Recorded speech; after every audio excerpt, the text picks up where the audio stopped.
चमकती जलपरी। ये कहानी है एक छोटी सी मछली की जिसका नाम था जलपरी।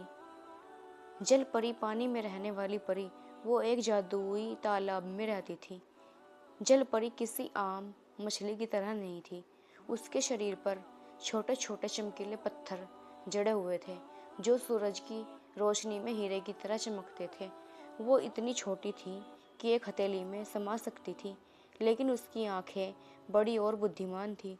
जलपरी एक ऐसे तालाब में रहती थी जो जादुई माना जाता था।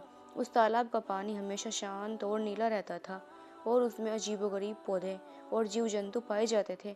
दूसरी मछलियाँ जलपरी को घमंडी समझती थी क्योंकि वो अक्सर अकेली ही घूमती रहती थी और उनके साथ खेलने में ज़्यादा दिलचस्पी नहीं दिखाती थी। एक दिन तालाब का पानी अचानक सूखने लगा। सभी मछलियाँ घबरा गई।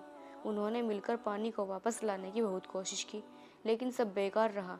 तालाब का स्तर तेजी से नीचे गिर रहा था और उनकी जान खतरे में थी। तभी जलपरी को याद आया कि उसकी दादी माँ ने उसे एक गुप्त झरने के बारे में बताया था जो तालाब के पीछे वाली पहाड़ी पर छिपा हुआ था। वो तुरंत उस झरने की तलाश में निकल पड़ी। उसका छोटा आकार और तेजी उस पत्थरों पर झाड़ियों के बीच से आसानी से गुजरने में मदद कर रहे थे।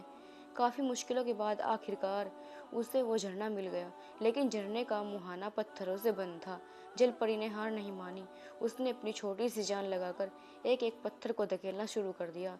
उसके चमकीले शरीर के पत्थर घिस गए और खून भी निकलने लगा, लेकिन उसने कोशिश जारी रखी।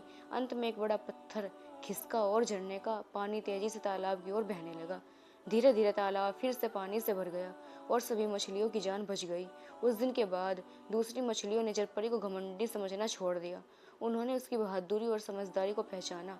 जलपरी अब अकेली नहीं थी, सभी मछलियाँ उसकी दोस्त बन गई और उन्होंने जाना कि छोटा होने का मतलब कमजोर होना नहीं होता।